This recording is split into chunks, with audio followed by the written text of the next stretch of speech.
আপনি মুসলমান, আপনার সন্তান মুসলমান, অথচ আল্লাহ কোরআনের একটা লাইন, একটা পৃষ্ঠাও দেখে দেখে পড়তে পারে না। ঘটনাটা কি?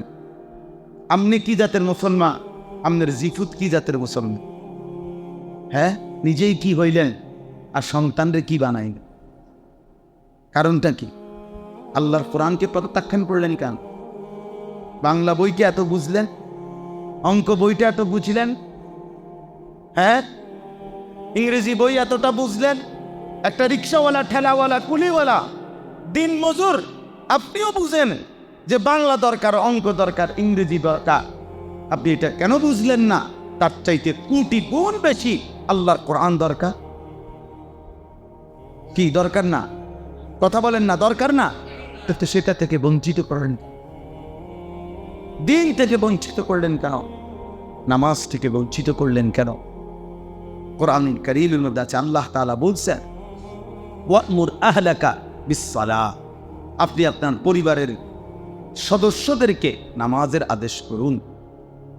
কোরআনুল কারীমে আল্লাহ তাআলা বলছে, উতলু মা উহিয়া ইলাইকা মিনাল কিতাব, হে নবী, আপনার উপরে আমি যে কোরআন নাযিল করেছি আপনি তা আমার বান্দাদের সামনে শুনান, পড়েন, তেলাওয়াত করুন।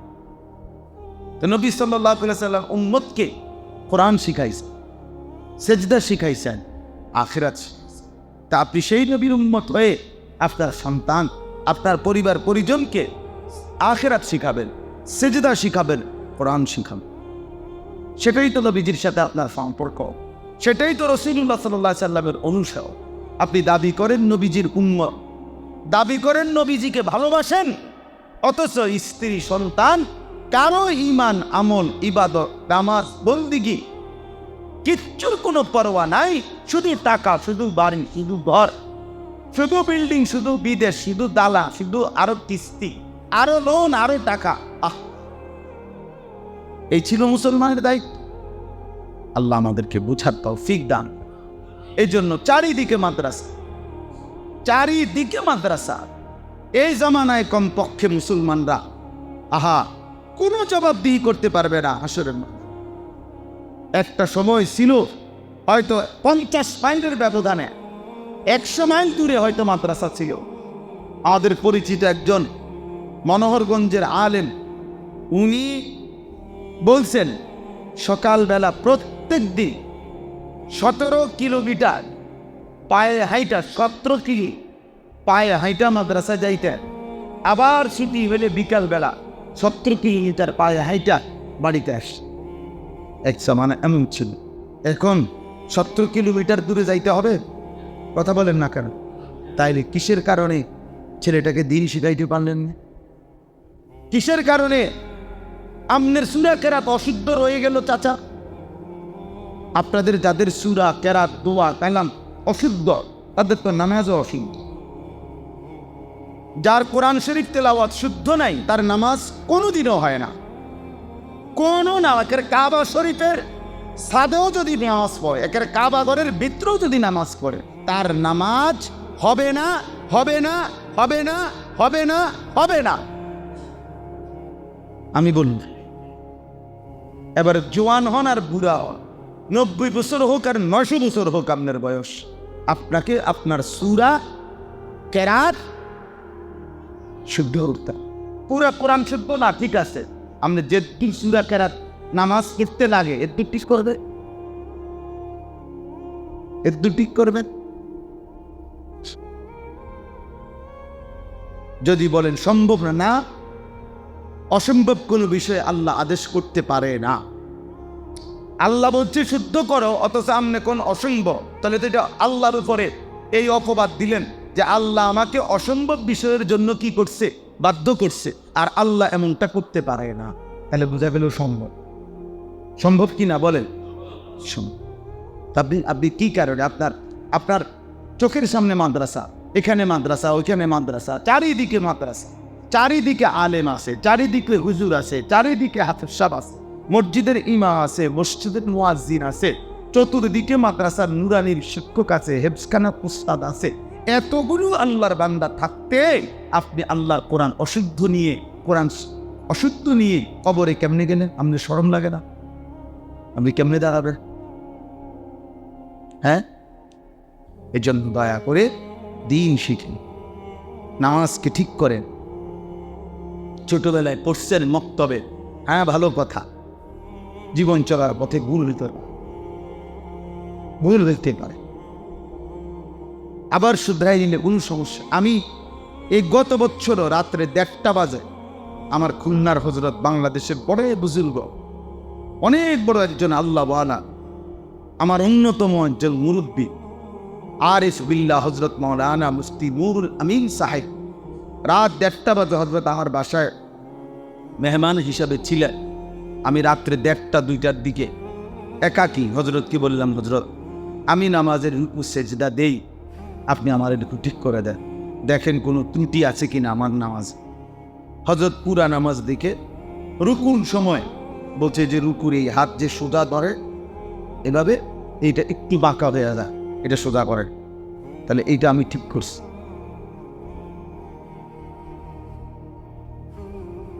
কথা বলে, তাহলে আমার যদি ঠিক করা দরকার হয়, আপনার ঠিক করার দরকার নেই না, আপনার কোনো ভুল নাই, তাহলে এটা উচিত ছিল না।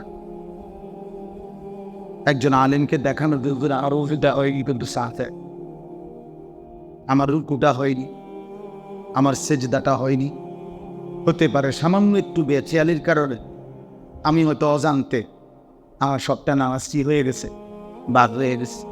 তখন আচ্ছা একটু যদি আমার ধরাই দিত, হয়তো আমার এটা আজীবনের জন্য কি হয়ে যাইত, ঠিক হয়ে যাইত, সহজ ছিল। এই জন্য আমি অনুরোধ করি, দিন শিখেন, এই ইসলাহি মজলিস ধারাবাহিক পড়ে, জুম্মার বয়ান ধারাবাহিক শুনেন, ওলামায়ে কেরামের কাছে নিয়মিত আসা যাওয়া করেন। স্কুল পড়ুয়া, কলেজ পড়ুয়া ছেলে তোমাদের কাছে বলি ভাই, বৃহস্পতিবারে পড়ো, শুক্রবার দিন একটু সময় বাহির করো, শনিবার দিন একটু সময় বাহির করো। ব্যবসায়ী ভাই আপনি একটা সময় বাহির করেন, বয়স্ক তারা আপনারা আপনাদের ইমাম সাহেবের সাথে সম্পর্ক করেন, এশার নামাজের পরে আধা ঘন্টা সূরা কেরাত মস্ক করেন, ফজরের নামাজের পরে মস্ক করেন, আসরের নামাজের পরে মস্ক না যাইয়েই আসতে মানে সালামটা ফিরাইতে দেরি। সাদওয়ানে ওরা আব্বা বসে রয়েছে, সাদওয়ানে গিয়ে বসে এবার 14 গোষ্ঠীর যত কফ গিবর, সারা এলাকার পুরা ইউনিয়নে যত গিবর, যত শেখায়ত, যত বিড়ি বন আর যত ফালতু কথা, এ বসে বন খায়, পান খায়, বিড়ি খায়, আর এই বাজে কথা, বেহুদা কথা বলে। অথচ এটুকু সময় 3 মাস চেষ্টা করলে 10টা সূরা ঠিক হয়ে যায়, রুচিটা ঠিক হয়ে যাইত, আখেরাতটা সুন্দর হয়ে যাইত না। আখেরাত তো যে কিছুই মনে করে না। তাহলে চেষ্টা করবেন তো ইনশাআল্লাহ। আমি অনুরোধ, আমার এই মৌলানা আশরাফ আপনাদের এই সিংহারি খোলা যে মাদ্রাসায় নতুন করে তাকে আমি পাঠাইছি, আজকেও আমি মাদ্রাসায় এসে বসছি, মাদ্রাসায় বলছি, মাদ্রাসার ছাত্র সংখ্যা, শিক্ষক সব কিছু আমি শুনছি। এখন আমি বলছি আগামী সামনে কোনো স্টাফ মাদ্রাসার নতুন করে আমারে না জিজ্ঞাসা করে নিবা ইনশাআল্লাহ। আর বলছি যে আমি আরো যা পড়া দরকার বলবো ইনশাআল্লাহ, কিন্তু সে একজন উপযুক্ত আলেম, আমি নিজে তাকে দিছি, আমার ঘনিষ্ঠ সাগরিক। তো এই জন্য বললাম যে একজন আলেমী দিন থেকে আপনারা আরো উপকৃত হন, আরো মসজিদের ইমাম সাহেব, ওলামায়ে কেরাম, যার যে ওইখানে মাদ্রাসা আছে, কি মাদ্রাসার নাম ওইটা? জি, ওইখানেও তো আমি গেছি মাহফিল, ওই যে হুজুর আসছে মাদ্রাসা, হ্যাঁ মাশাআল্লাহ। তো ওই মাদ্রাসা আছে, ওইখানে ভালো ভালো আলেম আছে, আপনি জানো না কাছে 2টা সূরা ঠিক হ্যাঁ না, হেতার গো মাদ্রাসা আমি কীর্তন দেখতাম, আরে বা তুই হেতার গো মাদ্রাসা, অনেকের মাদ্রাসা আনিব পিতা, আমি পিতা না মাদ্রাসা কারো আব্বা, কথা বলেন না কেন? মাদ্রাসা আল্লাহর জন্য, কেউ করতে পারে, কিন্তু তার মানে এটা উনি কিনে গেছে, এটা ওনার পকেটের জিনিস, তা আল্লাহর জন্য। আল্লাহ আমাদেরকে তৌফিক দান করে, আপনাদের ছেলেদেরকে, আপনাদের সন্তানদেরকে এই সিংহারি খোলা মাদ্রাসায় আবার ভর্তি করা, নতুন করে আরেকবার ভাবেন, আরেকবার ফিকির করেন, নিজেদের সন্তানকে বঞ্চিত করবেন। আল্লাহ আমাদেরকে তৌফিক দান। সর্বশেষ কথা হল, এই পৃথিবীর ইতিহাসে প্রথম কোরবানির যে শুরু, সেই ঘটনাটা আল্লাহ তাআলা এখানে উল্লেখ করছে। এবং এই ঘটনা উল্লেখের মাধ্যমে কোরবানি সহ সমস্ত ইবাদতের ক্ষেত্রে একটা চূড়ান্ত মূলনীতি ঘোষণা করছে। দুইটা জিনিস মনে রাখতে হবে। এক নাম্বার হলো কোরআনুল কারীমের মধ্যে বিভিন্ন সংক্ষিপ্ত ঘটনা আছে, পূর্ববর্তী জাতি, ইতিহাস, ব্যক্তি, গোত্র, কওম, এদের। কিন্তু কোরআনুল কারীমের একটা নীতি হলো শুধু কোনো ঘটনার যেই অংশটুকু শিক্ষণীয়, কোনো বিশেষ উদ্দেশ্যে, ওই অংশটুকুই শুধু কোরআনুল কারীমে উল্লেখ হয়েছে। এমনি শুধু গল্প বলার জন্য, লম্বা কাহিনী বলা, কিচ্ছা শুনাইবার জন্য এইটা উদ্দেশ্য না। স্বাভাবিকভাবে আমরা ছোটবেলায় মায়েরা, চাচিরা, বড় ভাইরা আমাকে গল্প শুনাইতো। তো এটা হলো জাস্ট গল্প শোনাবে, এই জন্য লম্বা করে বলতো, বাই সিরিয়াল। কিন্তু কোরআনুল কারীমের মধ্যেও অনেক ঘটনা আছে। এটা কোনো ঘটনাই এই উদ্দেশ্যে না যে শুধু গল্প শোনাচ্ছে, না, বরং কোনো নির্দিষ্ট উপদেশ, নসিহত, শিক্ষা, সেটার জন্যই ঘটনাগুলো উল্লেখ করা হয়েছে নির্দিষ্ট পরিমাণ। এই জন্য কোরআনুল কারীমের মধ্যে আছে, আল্লাহ তাআলা বলেন, ফাকসুসিল কাসাসা লাআল্লাহুম ইয়াতাফাক্কারুন।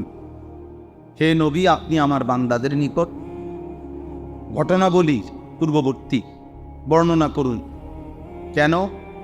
লাআল্লাহুম ইয়াতাফাক্কারুন, যেন আমার বান্দারা ফিকির করতে পারে, ভাবতে পারে, যেন তারা বিবেক দিয়ে বুঝে যে তাদের কি উচিত, কি অনুচিত, কি করা দরকার, কি করা দরকার না। মুসা আলাইহিস সালামের ঘটনা, ঈসা আলাইহিস সালামের ঘটনা, নূহ আলাইহিস সালামের ঘটনা, ফেরাউন নমরুদের ঘটনা, কারুন হামানের ঘটনা, আবার ইব্রাহিম আলাইহিস সালাম, মুসা আলাইহিস সালামের ঘটনা।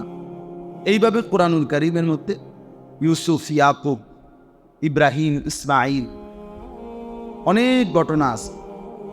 কিন্তু উদ্দেশ্য হলো বান্দা যেন ভাবো। আল্লাহ নিজেই বলছে, লাআল্লাহুম ইয়াতাফাক্কারুন, লোকেরা যেন ভাবে। তোমাকে ওই ছাত্রগুলো আনতে সরাব, ওই পিচ্ছি বাচ্চা এগুলো ক্যামেরার সামনে তো সব, এগুলি কোনো মনোযোগী নেই, এরা ওটা নিয়েই যাস, সরাও এখান থেকে, সরাও ওটা, ওগুলোর ওই কোনায় নাও, ধরো বাচ্চা, সব বাচ্চা সরাও এখান থেকে। একটা বাচ্চা ওদের পিছনে রাখবান, পিছনে তোমাদের পিছনে বাচ্চা এগুলো সরাও। হ্যাঁ, যাও বাবা, যাও, সরানকে। কোরআনুল কারীমের মধ্যে আল্লাহ তাআলা আরেক জায়গায় বলছেন, লাকাদ কানা ফি কাসাসিহিম ইবরাতুল লিউলিল আলবাব। পূর্ববর্তী ঘটনার মধ্যে যারা বিবেকবান তাদের জন্য ইবরত, উপদেশ আছে, উপদেশ আছে, শিক্ষার উপকরণ আছে, যাদের বিবেক আছে। তাহলে বিবেকবানদের জন্য কোরআনুল কারীমের ঘটনাবলীর মধ্যে উপদেশ আছে, আল্লাহ তাআলা বলছে। তো এইখানেও একটা ঘটনায় কোরআনুল কারীমের মধ্যে আছে, আল্লাহ তাআলা ইউসুফ আলাইহিস সালামের ঘটনা বলছেন, নাহনু নাকুসসু আলাইকা আহসানাল কাসাস। আল্লাহ তাআলা নিজেই বলছে, হে বন্ধু, আমি আপনাকে বড় সুন্দর একটা গল্প শোনাচ্ছি, গল্প শোনাইতেছি, ইউসুফের গল্প। তো এরপরে উদ্দেশ্য কি? উদ্দেশ্য হলো নিজেদের জীবনে এই ঘটনার থেকে শিক্ষা নেন। কোরআনুল কারীমের মধ্যে আছে, আল্লাহ তাআলা বলছেন, আসহাবে কাহাফ, 7 জন যুবক যারা পূর্ববর্তী জামানায় আমাদের নবীজির আগে ঈমান আনছিল। সমস্ত দেশ, রাষ্ট্রের সকলেই যখন মুশরিক ছিল, তখন মাত্র 7টা যুবক পূর্ণ ঈমানদার হয়েছিল। আল্লাহ তাআলা নবীজিকে বলছেন, তাদের গল্প আমি আপনাকে শোনাচ্ছি। নাহনু নাকুসসু আলাইকা নাবাআহুম, আল্লাহ তাআলা বলছে আমি তাদের ঘটনা আপনাকে শোনাচ্ছি। তাহলে কোরআনুল কারীমের মধ্যে এরকম বহু ঘটনা আছে। সমস্ত ঘটনার উদ্দেশ্য হলো আল্লাহর বান্দা যেন উপদেশ হাসিল, শিক্ষা অর্জন করে, এখান থেকে যেন পরবর্তী জীবন নিজের জন্য কিছু নিতে পারে। এজন্য ইতিহাসকে দর্পণ বলে, আয়না বলে।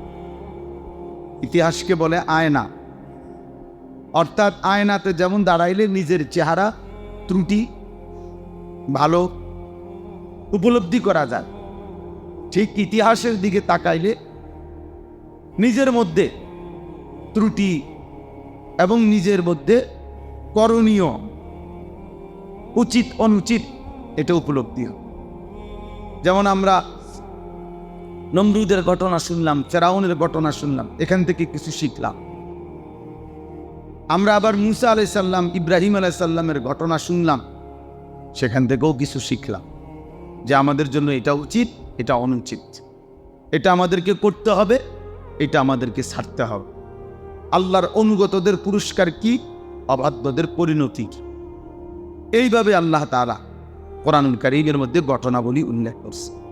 তো এইখানেও একটা ঘটনা, কোরবানিকে কেন্দ্র করে আল্লাহ তাআলা এই ঘটনা উল্লেখ করছেন যেন আমরা এর থেকে সবক নিতে পারি, উপদেশ গ্রহণ করতে পারি।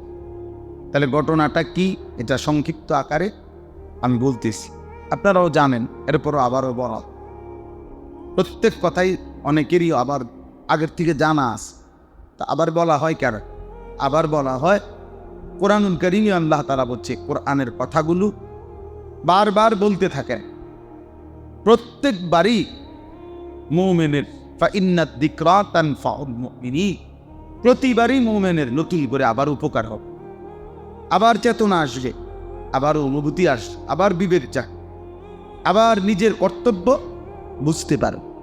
এই জন্য আপনারা প্রত্যেক বছর শবে বরাত কাছাইলে শবে বরাতের কথা শুনেন, শবে কদর আসলে শবে কদরের কথা শুনেন, রমজান আসলে রমজানের কথা শুনেন। তো এগুলো তো একবার শুনছেন, যদি বলেন যে আবার কয় কি, আল্লাহ বলছে আবার বলতে, বারবার বলতেন বলছে ওয়াদাক্কির, আল্লাহ বলছে বারবার বলি। যখনই বলবেন মুমিনের উপকার, নতুন করে আরেকবার ভাববে যাহারে কোরআন এভাবে বলছে, আমি কেন করছি। এই কোনো একদিন হয়তো বিবেক জাগবে, অনুভূতি বাড়বে, তো আল্লাহর দয়া আর ফজল হলে আল্লাহর পথে চলে আসে, আল্লাহর পথে চলে আসে। এই জন্য ধারাবাহিক শুনতে হয়, ধারাবাহিক বলতে হয়, আল্লাহর কথাকে অমনোযোগী হইতে নাই। একটা পাথরের উপরেও যদি আপনার ধারাবাহিক পানি পড়ে, বৃষ্টির ফোঁটা পড়ে, তাহলে কিছুদিন পরে একটা সময় পাথরটাও ছিদ্র হয়ে যায়, মানে ধারাবাহিক পড়ার কারণে। তাহলে ঠিক এমনিভাবে কোনো কলিজার ভিতরে যদি কেউ ধারাবাহিক আল্লাহর কথা শুনতে থাকে, মনোযোগ দেয়, তো আজকে ছুটে গেছে, আজকে করতেছে না, আজকে করতেছে না, কিন্তু এই ধারাবাহিকতার বরকতে হয়তো একদিন আল্লাহ তাআলা দয়া করে আমলের তৌফিক দিয়ে একদিন জীবন বদলে যাবে। এই জন্য আল্লাহর কথার থেকে অমনোযোগী হইতে নেয়। জুমার নামাজের বয়ান মনোযোগ দিয়ে শুনবে, যে ইমাম সাহেব আপনার এলাকার হোক, ইমাম সাহেব পরিচিত কম হোক, সব বক্তা সব ইমাম সাহেবকে সবাই চিনতে হবে, এটা জরুরি না। সারা পৃথিবী চিনতে হবে, সব সাহাবীকে সবাই চিনেন। কোরআনুল কারীমের মধ্যে শুধুমাত্র একজন সাহাবীর নাম আছে পুরা কোরআন, জায়েদ, জায়েদ রাদিয়াল্লাহু তাআলা। জায়েদ উনার নাম, নবীজির পালক পুত্র ছিলেন জায়েদ ইবনে হারিস। জায়েদ উনার নামটাই আছে কোরআন শরীফ, ফালাম্মা কাদা যাইদুম মিনহা ওয়াতারা। তাহলে নবীজির সাহাবী কি একজন? কথা বলেন না তো বাকিদের নাম নাই কেন? বাকিদের কারো নাম নাই। আবু বকরের নাম কু, ওমরের নাম নাই তো কোরআন, ওসমানের নাম নাই, আলীর নাম নাই, হাসান হুসাইনের নাম নাই, তো ওনারা ব্যর্থ। কথা বলেন না কেন? কোরআনুল কারীমের মধ্যে 25 জন নবী এবং রাসূলের নাম আছে। কয়জন? তো নবী রাসূল কি মোট 25 জন? তো 1,24,000 নবী রসুল, এই যে এই বর্ণনাটাও যদি ধরা হয় তাইলে 1,24,000 নবীর নাম কোরআন শরীফে আছে। তো যাদের নাম নাই, কেউ চিনে না, যাদের নাম কেউ জানে না, ওনারা ব্যর্থ, তাই না? এইটা বোঝা দরকার। সবাই চিনতে হবে জরুরি। আপনি কই ইমাম সাহেব, আপনার ইমাম সাহেব আর কি কইব, কেমন কি কইব? উনি কিছু জানে না নাকি? কিছু যদি না জানে তাহলে উনারে রাখলেন কেন? আর জানলে শুনবেন না কেন? কথা বোঝেন। যদি ইমাম সাহেব অযোগ্য হয় তারা রাখছেন কেন? আর যদি যোগ্য হয় শুনবেন না কেন বলেন? এই জন্য এটা ইনসাফ থাকা উচিত। হ্যাঁ, ইনসাফ থাকা উচিত। অনেক মুসল্লি আছেন, ইমাম সাহেবের ব্যাপারে তুচ্ছতা চিন্তা। ইমাম সাহেব মানুষ আর জানে কি না? আপনি জানেন, আপনি যে চা দোকানে বসে বিড়ি খান, এটা খুব ভালো কাজ। আপনি বহুত বড় পণ্ডিত, আপনি আজকে বুড়ো হইয়া গেছেন, আপনি অন বিড়ি খানা চাইতে পারছেন না, আপনি গপ মারেন, ইমাম সাহেবের বদনাম করেন। হ্যাঁ, আপনি এখনো কথা বললে গালি ছাড়া কথা বলতে পারেন না, আপনি নিজের চালাক মনে করেন। এই জন্য এটা ঠিক না। আল্লাহর কথা শোনা উচিত। ইমাম সাহেবের বয়ান শুনবেন, আলেমে দ্বীনের বয়ান শুনবেন। সবাই বক্তা পরিচিত হইতে হবে জরুরি। আল্লাহর ইচ্ছা এটা। কাউকে আল্লাহ 1,000-এর সামনে বলার সুযোগ দিছে, কাউরে আল্লাহ 10 জনের সামনে বলার সুযোগ দিছে। দুটাকেই কদর করা উচিত যে আমার আল্লাহ তৌফিক দিছে, আমার আল্লাহ বলার সুযোগ দিছে। একজনই কোরআন শরীফ আছে সূরা ইয়াসিনের মধ্যে 3 জন রাসূল এক এলাকায় আমাদের নবীজির আগে মানুষকে আল্লাহর দিকে ডাকছে। 3 জন রাসূল, 3 জন। কয়জন? হ্যাঁ, ওয়াদরিব লাহুম মাসালান আসহাবাল কারইয়া ইয জাআহাল মুরসালুন ইয আরসালনা ইলাইহিম ইসনাইনি ফাকাদ্দাবুহুমা ফাআজ্জাজনা বিসালিসিন। এই 3 জন মুরসাল, আল্লাহ বলছে 3 জন রাসূলকে আমি এক এলাকায় মানুষকে আল্লাহর দিকে দাওয়াত দিতে পাঠাইলাম। উনারা দিবা নিশি দাওয়াত দিছে, বিনিময়ে 3 জনের দাওয়াতে কালেমা পড়ছে 1 জন, ইমানদার হইছে শুধু 1 জন। ওয়াজাআ মিন আকসাল মাদিনাতে রাজুলু, এই রাজুলু 1 জন। তাইলে আপনি কি মনে হয় ওনারা ব্যর্থ? এই জন্য সংখ্যা কোনো কথা, আল্লাহর কথা দিল দিয়ে শুনবে। ইবরত যেন হয়, উপদেশ যেন হাসিল। হৃদয়ের মধ্যে যদি কোনো সামান্য অনুভূতি না হয়, চাচা ভাবা উচিত যে আপনার কলিজা নিশ্চয়ই পা। আজকে 40 বছর ধরে আপনি মসজিদে জুমার নামাজের বয়ান শোনেন, প্রত্যেক জুমা। বছরে 52 সপ্তাহ, 1 বছরে কয় সপ্তাহ? তো 30 বছরে এবার কতগুলো সপ্তাহ? তো 30 বছর ধরে প্রত্যেক বছরে 52 সপ্তাহ জুমার বয়ান শুনে নামনে, এরপরেও প্রত্যেক দিন বিড়ি খান। আপনার এটা কি কলজা? ঘটনাটা কি? আপনার দিল তো পাথর হয়ে গেছে, ভাবা উচিত। আপনি আজকে 40 বছর ধরে ইমাম দেখলেন, আলেম দেখলেন, হুজুর দেখলেন, মসজিদ মাদ্রাসা দেখলেন, আজান শুনলেন, আল্লাহর কোরআন দেখলেন, কত মানুষের জানাজা পড়লেন, কত লাশ দাফন করলেন। আপনি দিয়ে 60 বছর 70 বছর বিড়ি খান, আপনি এখনো চা দোকানে টেলিভিশন দেখেন। হ্যাঁ, আপনি তো শক্ত ডাকায়, আপনি কি ছোটখাটো হারামি? কথা বলেন। হ্যাঁ, নাহলে প্রতিবাদ করেন। আপনি কি ছোটখাটো হারামি? আপনি যে কত বছর ধরে টেলিভিশন দেখেন বলেন? তাহলে বোঝা গেল দিল পাথর হয়ে গেছে। একজন মোমেন, একজন মুসলমান এত লম্বা সময় গুনাহ করতে পারে। গুনাহ হলেও পিছলা খাওয়ার মতো হইতে পারে, অর্থাৎ কেউ চলার পথে কখনো কখনো হুচট খায়, পিছলা খায়, আবার উঠে দাঁড়ায় যায়। কিন্তু তাই বলে মানুষ সারাক্ষই পিছলা খায়, মানুষ সতর্ক হয়ে যায় এরকম। তাহলে গুনাহ হলে এক ধরনের পিছলা খাও, যে কখনো ভুল হয়ে গেছে, কখনো গুনাহ হয়ে গেছে। কিন্তু মুসলমান যে আখিরাত চেনে, আল্লাহকে চেনে, যে বুঝে যে আমাকে মরতে হবে খোদার অসই, সে ধারাবাহিক লাগাতার এক তালে একই নিয়মে প্রতিদিন নিয়মিত গুনাহ করতে পারে না, এটা কোনো মুসলমানের না।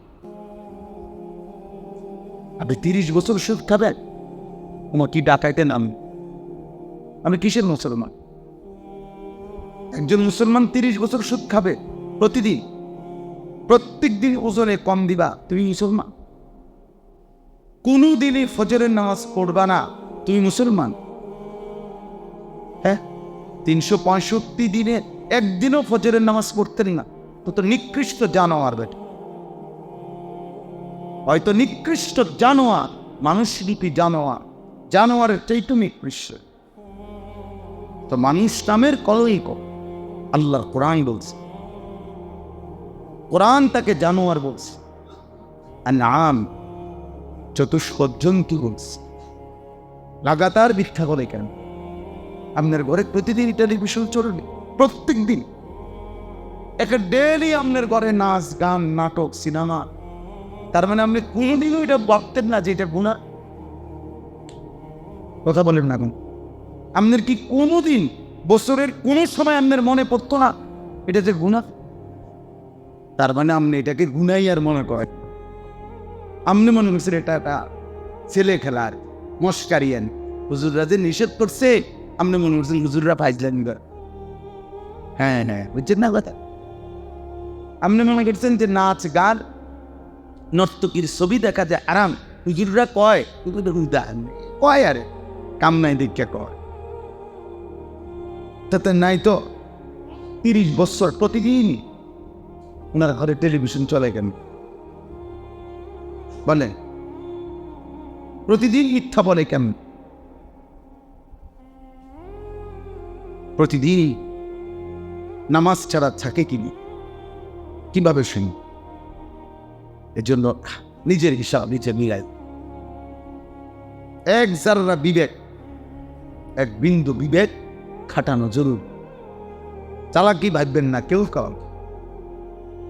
আপনি আমারে বুঝ দিলেন, আমি আমাদের বুঝ দিলাম, এসে চালাকি করলে হবেন।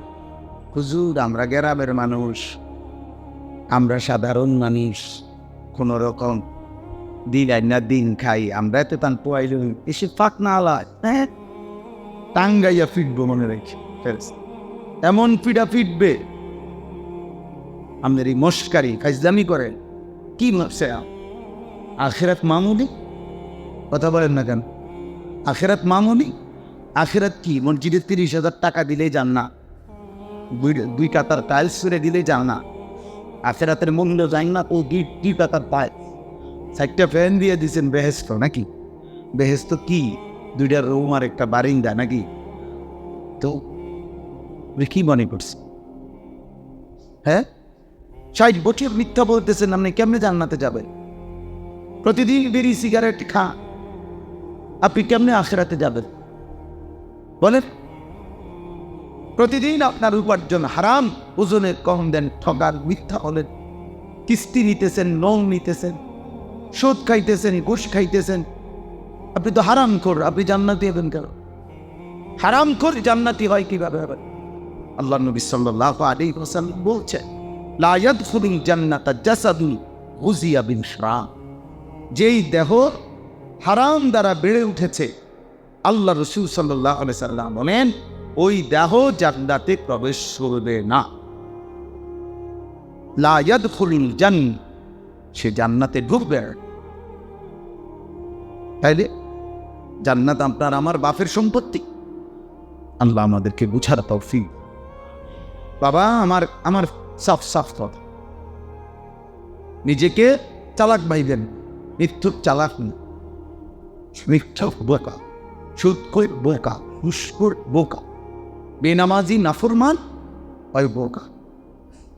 যে ছেলেগুলো নামাজ পড়ে না, আপনাদের যে সমস্ত ছেলেগুলো অপদার্থ, এগুলো মানুষ নামের জানাও। আমি বলব, যদি কারো প্রতিবাদ করতে মঞ্চে করেন আসেন, আমি আপনাদের বুঝাই দেব। যদি বলেন কোরআন দিয়ে বুঝাইতে তাও সম্ভব, হাদিস দিয়ে বুঝাইলে তাও সম্ভব, যুক্তি দিয়ে যদি বুঝাইতে চান তাও সম্ভব। ওই জানো, যার কপালে সেজদা নাই ওই জানো। কেন? কারণ কেন সেজদা দেয়? প্রত্যেক না বেনামাজি নাফরমা কেন সেজদা দেন? তার মনের ইচ্ছা দেন, আর তার মন চাইছে দেন। মানে আল্লাহর সাথে রাগ করার ন্যূনতম যুক্তি কারণে আপনি একটা কারণ দর্শান যে আল্লাহর সাথে আমি এই কারণে রাগ করছি, কি যে আল্লাহ আমার সামনে সব লোকে আল্লাহ নিঃশ্বাস দিতে আছে, আমার 1 ঘন্টা ধরে নিঃশ্বাস বন্ধ রাখছে, এই জন্য আমি আল্লাহরে সেজদা দেই। কি এরম সবগুলো মানুষের আল্লাহ তাআলা আলো দিয়ে রাখছে, রোদ আমার জন্য অন্ধকার করে রাখছে। হ্যাঁ, কি কারণ? একটা যুক্তি আসেনি বলে যে এই কারণে আমি আল্লাহর সাথে রাগ করছি। তাইলে কোরআনুল কারীম স্পষ্ট বলছে, মিয়া ছেলেরা বাবা শুনো, যদি মায়ের সন্তান মানুষের বাচ্চা হোক, মুসলমানের সন্তান যদি হও, শুনো আল্লাহ তাআলা কোরআনে বলছে মনের ইচ্ছা মতো যে চলে আল্লাহ কসম, আল্লাহ বলছে তার উদাহরণ হলো ওয়াত্তাবাআ হাওয়াহু ফামাসালুহু কামাসালিল কাল। আল্লাহ বলছে যে তার মনের ইচ্ছা মতো চলে তার উদাহরণ হলো কামাসালিল কাল, কুত্তার মতো, কুত্তার মতো, কুত্তার মতো, কুত্তারই। সাফ বাংলা। হ্যাঁ, জীবন কুত্তা, কালবুন অর্থ কুকুর। আপনি জিজ্ঞাসা করেন যে কোনো হুজুরে জিজ্ঞে, আপনাকে এলাকার হুজুরে জিজ্ঞে, তাইলে এই জন্য বেনামাজির জীবন কুত্তার জীবন, হারাম খোরের জীবন জানোয়ারের জীবন। তো বলে হুজুর আপনার গুনাহ নাই? আছে, 100 বার আছে। কিন্তু ওই যে বললাম 2 রকম, কারো গুনাহ হলো হুসুট খাওয়া, কারো গুনাহ হলো লাগাতার পড়তে থাকা। বোঝেন না কথা? হেঁচেস খাবি। আমি 6 মাস ধরে ফজরের নামাজ পড়ি, তো এমন হইতেই পারে যে 1 দিন 2 দিন জামাত ছুটে গেছে, 1 রাকাত হইতেই পাইছি না, হতেই কথা বুঝছেন না? তাই বলে 365 দিন 1 বছরে কোনোদিন নামাজ পড়বে না, এটা একটা সিরিয়াল বানায় নিছে। এটা স্বাভাবিক, হ্যাঁ স্বাভাবিক, প্রতিদিন নিচে হতে হবে, প্রত্যেক বেলা ওজনে কম বল। কিন্তু এটা বুঝি হেঁচেট খাইছে, এ তো ঠান্ডা মাথায় ইচ্ছা করে পরিকল্পিতভাবে বুঝে সেই না সে নাফরমানি করছে। তাই প্রতিদিন বিকালবেলা টেলিভিশন দেয়, প্রতিদিন সন্ধ্যাবেলা নাচ গান দেখে, সারা রাত মোবাইলে উলঙ্গ ছবি দেখে। মহিলা প্রত্যেক দিন বেপরদা, মহিলার জিন্দিগিটাই বেপরদা। মহিলার রাস্তার লগে পুকুরের দ্বারে গোসল করে, বেড়ে ছাইয়া দেয়। এই অপদার্থ মহিলা, এটা কিসের মহিলা বলেন? এটা শুধু গুনাহ, এটা সীমা লঙ্ঘন। কথা বলেন, এটা বাড়াবাড়ি, এটা অহংকার, এটা অধ্যত্ব, এটা আল্লাহকে পরোয়া না করা। যে তুমি নিষেধ করছো, রাখো তোমার নিষেধ। তুমি আল্লাহকে বৃদ্ধাঙ্গুলি দেখ, তার রেখে দামের নিষেধ আমনে থম। আল্লাহ আমাদেরকে মাফ দেন। এজন্য প্রিয় ভাই আমার, বন্ধু আমার, বাবা আমার, বুঝতে হবে এটা। ভাবতে শিখে, ভাবতে শিখে, নিজের ভালো বোঝেন কম পক্ষে। ইসলাহি মাহফিল মানে ইসলাহে নফস। এই ইসলাহি মাহফিল মানে সংশোধনের মাহফিল। কার সংশোধন? শুধু নিজের সংশোধন। এতটুকু যদি বুঝেন তাহলে আমাদের এই ছোট মাহফিল সারা, আমরা এই ছোট্ট ছোট্ট মজলিসে বয়ান করি এই উদ্দেশ্যে, অর্থাৎ নিজের ফিকির ভাবা। আমি কোন পক্ষে একজন মানুষ এত বেকুব হয় না যে আমি আমার ভালোটাই বুঝি না। আরে বেটা, তুই কি ধরনের বেকুব দেয়? একটা কুত্তা হতো বেটা, লাঠি আলগি দিলে, একটা কুকুর লাঠি উঠাইলে দৌড় মারে, হে বোঝে আমার এটার মধ্যে বাড়ি দিলে আমার ব্যথা লাগবে, আমার ক্ষতি হইব, বোঝে না? নাহলে কুত্তা দৌড় দিছে না। তাহলে একটা কুকুর বোঝে তার নিজের সেফ, নিজের ভালো।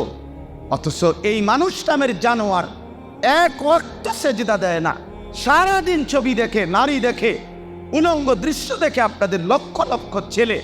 এই জানোয়ার নিজের হাতে নিজের জাহান্নামের আগুনে ফেলে দিচ্ছে, এ তো কুকুরের চাইতেও খারাপ দেখ, এতে কুকুরের চাইতেও খারাপ। এই জন্যই কোরআনেও বলছে বালহুম আদাল্লু সাবিলা, বালহুম আদাল, বরং তার চাইতেও নিকৃষ্ট। এ তো কুকুরের বুঝো নাই এর ভিতরে, একটা বিড়ালের বুঝো তার ভিতরে নাই। একটা বিড়ালও তো ছোট্ট লাঠি আলগি দিলে কাঁটা খাইতে আইসা লাঠি উঠাইলে দৌড় মারে, আবার সে বোঝে না আমার ক্ষতি হবে। আমারই মিথ্যা, আমারই চুরি, আমারই সেনা, আমারই ব্যভিচার, আমারই নারী, আমারই ছবি, আমারই নাটক, আমার সুদ, আমার ঘুষ, এটা যে আমার ক্ষতি করবে, আমারে জাহান্নামের আগুনে পোড়াবে, আমারে কবরে কষ্ট দিবে, আমার অনন্তকালের আখেরাতটা বরবাদ করে দিবে, এদ্দুর দেমাগ, এদ্দুর বিবেক, এদ্দুর বিবেচনা, এদ্দুর আকল যার নাই, সে মানুষ হয় কিভাবে বলে? সে মানুষ কিভাবে হয়? ইনসাফ কি বলে, বিবেক কি বলে? আল্লাহ আমাদেরকে বুঝার তৌফিক দান। এজন্য বুঝতে শিখে, ভাবতে শিখে। চাচারা অনেক বয়স্ক চাচা আছেন, কি বুঝে বয়স হয়ে যাওয়ার পরেও এখনো চা দোকানের টেলিভিশন দেখেন, মানে কিসের উপরে ভিত্তি করুন? মরেন না দেখে মনে করছেন আর মরতেন না? হ্যাঁ, 60 বছর যেহেতু বাচ্চা গেছেন, তাহলে 600 বছরে আর মরতেন না নাকি? তো চা দোকানে বসেন কেন? টেলিভিশন দেখেন কেন? বিড়ি সিগারেট খান কেন? বয়স হয়ে গেছে এখনো সুদে টাকা নেন কেন? বয়স হয়ে গেছে এখনো কিস্তি নিলেন কেন? এই হারাম জিন্দিগি কোন দিন ছাড়বেন? মরবেন না আপনি? আর আমনে মরলে বুঝি পৃথিবীতে আর কেউ কামাই করবে না? আমাদের পূর্বে যারা মারা গেছে, তো তাদের মৃত্যুর সাথে সাথে তাদের ফ্যামিলির উপার্জন বন্ধ হয়ে গেছে। তো তাহলে আপনি মরলে আমাদের ফুটে কামাই রোজগারি আবার করবে, আপনি কেদিন শুরু করছেন? আপনি থাইকা সব শেষ করে দিয়ে যাইতে হইব। ঘটনাটা কি? যে আমি যেমনে পারি, সুদে পারি, কিস্তিতে পারি, বাটফারি করে পারি, সিটারি করে পারি, দোতলার কাম আমি শেষ করে দিয়ে যাইতে হইব। 13টা ফুট আমি বিদেশ পাঠাই দিয়ে যাইতে হইব। আমি থাকতে থাকতে সবাই বিয়ে শাদী করাই দিয়ে যাইতে হইব। ঘরের ফার্নিচার, একবারে নুনের বাড়িটাও আমি থাকতেই কিনা দিয়ে যাইতে হইব। কারণ আপনার কাছে ঘোষণা আসছে যে আমনে মরলে পৃথিবীতে আর আমাদের ফ্যামিলির কেউ উপার্জন করতে পারবে না। পৃথিবীতে উপার্জন, কামাই রোজগারি, দোকান ফাঁক, বাজার, ব্যবসা বন্ধ। আপনি শেষ, আপনি দোকানদারি করতে আসেন কি এরকম? তো তাইলে আপনার সমস্যা কি? আপনাকে সমস্ত হারামের মাধ্যমে, অবৈধ উপার্জনের মাধ্যমেই সন্তানের ভবিষ্যৎ করে দিয়ে যাইতে হবে। এই বাধ্য করলো কে আপনাকে? কে আপনারে বলল? কে আপনারে বলল? আমি কোন ছাত্র ব্যক্তিগতভাবে মাদ্রাসায় পড়ে, রানিং পড়তেছে, আমি তারে কখনোই ইমামতি করতে চাই অনেক সময়, অনেকখান ছাত্র মানুষ, অথচ ফাঁকি দিয়া ইমামতি করে। আমি ব্যক্তিগতভাবে আমার এই জীবন কাউরে অনুমতি দিয়েছি, আমি দেই না, এটা মানে মানা করিয়ে রে, আমার সাথে সম্পৃক্ত তো, বুঝেন না? তো অনেক সময় অনেক ছেলে পেলে আসে বলে, এরকম একটা ভালো মসজিদ সবসময় পাইতাম না। আমি না, তোমার ফারেক হওয়ার পরে, এই পড়ালেখা শেষ করার পরে পৃথিবীতে আর কোনো মসজিদের লোক দিবে না, এই সিদ্ধান্ত কে জানাইবে? তখন কথা বুঝেন নাই আমরা? এরপরে বুঝি আর লোক নিত না, এই বছরই শেষ, মানে পৃথিবী ইমাম নিয়ে নিতেছে শেষবারের মতো, আর কেমন ইসরাফিল ফুল পর্যন্ত আর পৃথিবীতে কি নিত না, কেউ ইমাম নিত না, এরকম কথা হয়েছে তোমার? তো ও সমস্যা, তোমার অসুবিধা কি? তুমি এখন পড়ো।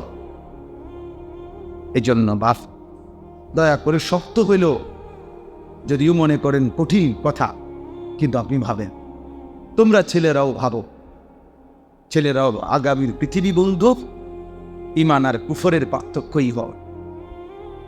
আগামীর পৃথিবীতে মুনাফিক আলাদা হবে, দেখে খুব দ্রুত, ইনশাআল্লাহ খুব দ্রুত পৃথিবীর দৃশ্যপট বদলে যাচ্ছে।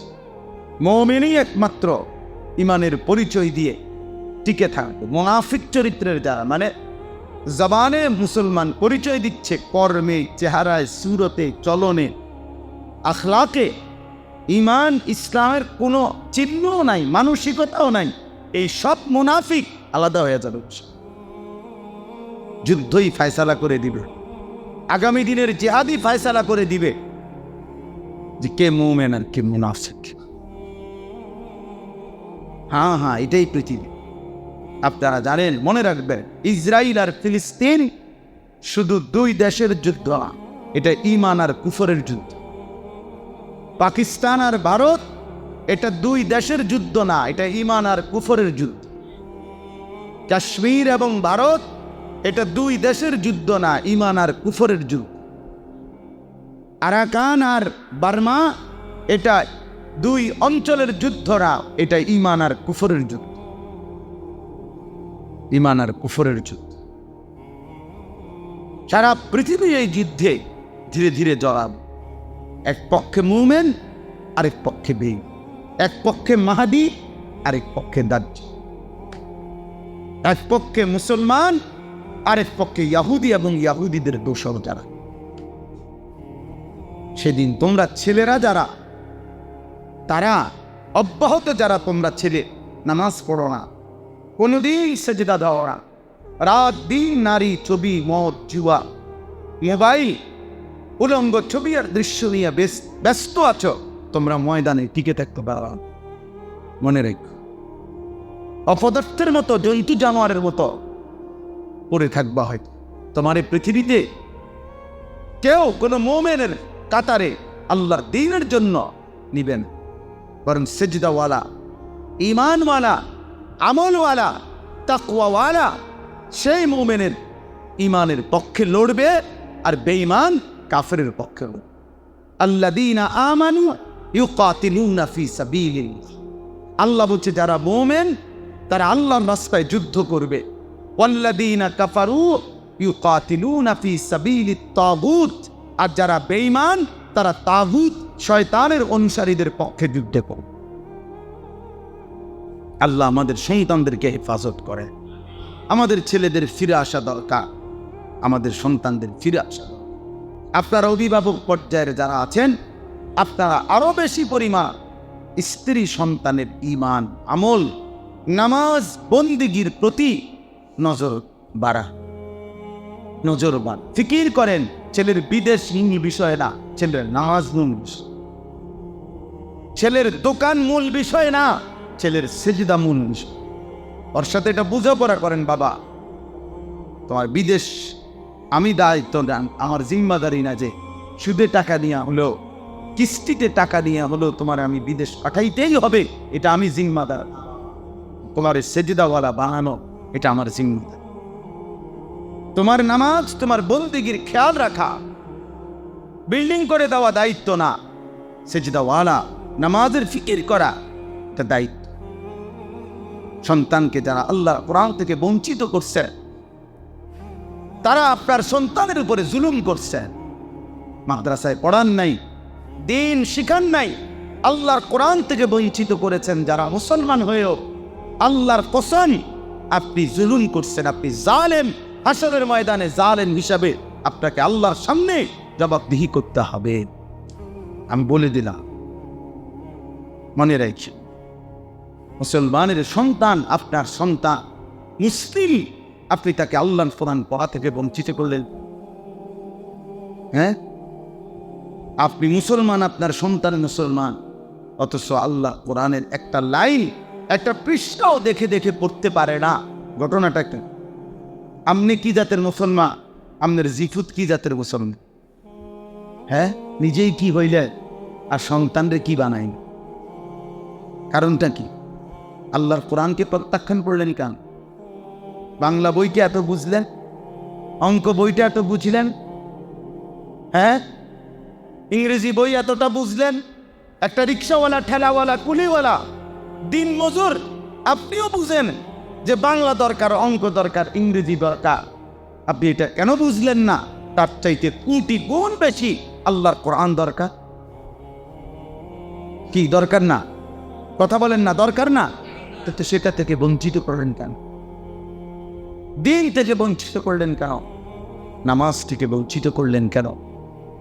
কোরআন কারীমের মধ্যে আছে, আল্লাহ তাআলা বলছেন, ওয়া'মুর আহলাকা বিসসালাহ, আপনি আপনার পরিবারের সদস্যদেরকে নামাজের আদেশ করুন।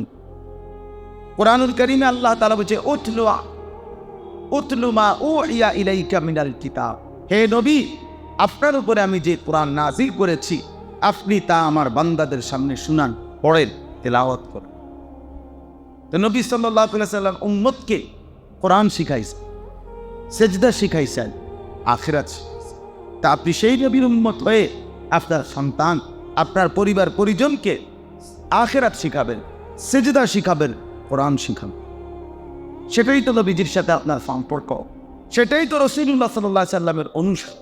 আপনি দাবি করেন নবীজির উম্মত, দাবি করেন নবীজিকে ভালোবাসেন, অথচ স্ত্রী সন্তান কারো ঈমান আমল ইবাদত নামাজ বন্দেগী কিচ্ছুর কোনো পরোয়া নাই, শুধু টাকা, শুধু বাড়ি, শুধু ঘর, শুধু বিল্ডিং, শুধু বিদেশ, শুধু দালা, শুধু আরো কিস্তি, আরো লোন, আরো টাকা। এই ছিল মুসলমানের দায়িত্ব। আল্লাহ আমাদেরকে বুঝার তৌফিক দান। এই জন্য চারিদিকে মাদ্রাসা, চারিদিকে মাদ্রাসা। এই জামানায় কমপক্ষে মুসলমানরা কোনো জবাবদিহি করতে পারবে না হাসরের মাঠে। একটা সময় ছিল হয়তো 50 মাইলের ব্যবধানে, 100 মাইল দূরে হয়তো মাদ্রাসা ছিল। আমাদের পরিচিত একজন মনোহরগঞ্জের আলেম, উনি বলছেন সকালবেলা প্রত্যেক দিন 17 কিলোমিটার পায়ে হাইটা, 17 কিলো পায়ে হাইটা মাদ্রাসা যাইতেন। আবার ছুটি হলে বিকালবেলা 17 কিলোমিটার পায়ে হাইটা বাড়িতে আসে। এক জামানা এমন ছিল। এখন 17 কিলোমিটার দূরে যাইতে হবে? কথা বলেন না কেন? তাইলে কিসের কারণে ছেলেটাকে দিন শিখাইতে পারলেন না?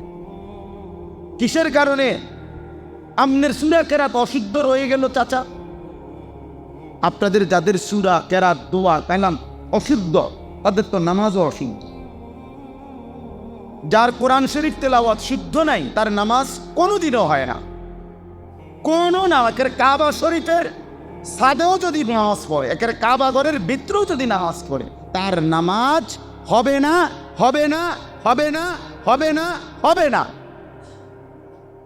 আমি বললাম, এবার জোয়ান হন আর বুড়া হন, 90 বছর হোক আর 900 বছর হোক আপনার বয়স, আপনাকে আপনার সূরা কেরাত শুদ্ধ করতে, পুরা কোরআন শুদ্ধ না ঠিক আছে, আপনি যেদিন সূরা কেরাত নামাজ পড়তে লাগে একটু ঠিক করবেন,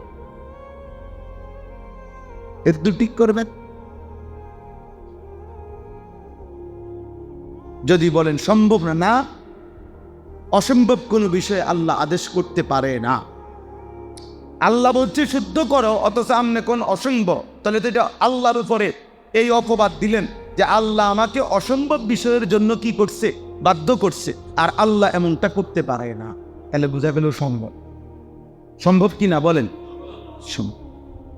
আপনি কি কারণে আপনার চোখের সামনে মাদ্রাসা, এখানে মাদ্রাসা, ওইখানে মাদ্রাসা, চারিদিকে মাদ্রাসা, চারিদিকে আলেম আছে, চারিদিকে হুজুর আছে, চারিদিকে হাফেজ সাহেব আছে, মসজিদের ইমাম আছে, মসজিদের মুয়াজ্জিন আছে, চতুর্দিকে মাদ্রাসার নুরানির শিক্ষক আছে, হেফজখানা উস্তাদ আছে। এতগুলো আল্লাহর বান্দা থাকতে আপনি আল্লাহর কোরআন অশুদ্ধ নিয়ে কবরে কেমনে গেলেন? আপনি শরম লাগে না? আপনি কেমনে দাঁড়াবেন? হ্যাঁ, এই জন্য দয়া করে দিন শিখেন, নামাজকে ঠিক করেন। ছোটবেলায় পড়ছেন মক্তবে, হ্যাঁ ভালো কথা, জীবন চলার পথে ভুল দেখতে পারে,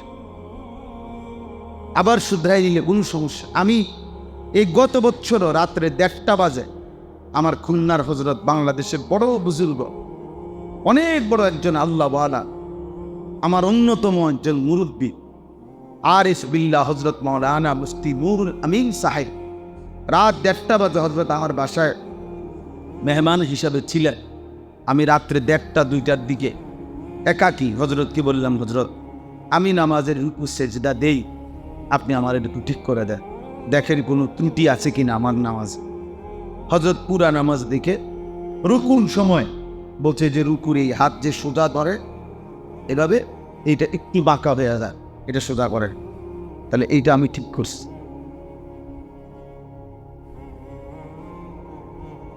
কথা বলে, তাহলে আমার যদি ঠিক করার দরকার হয়, আপনার ঠিক করার দরকার নেই না, আপনার কোনো ভুল নাই, তাহলে এটা উচিত ছিল না।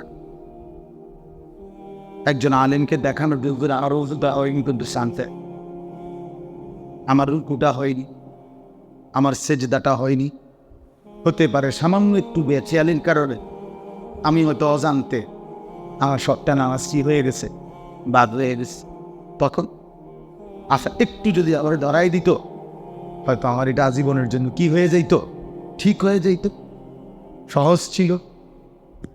এই জন্য আমি অনুরোধ করি, দিন শিখেন, এই ইসলাহি মজলিস ধারাবাহিক করে, জুম্মার বয়ান ধারাবাহিক শুনেন, ওলামায়ে কেরামের কাছে নিয়মিত আসা যাওয়া করেন।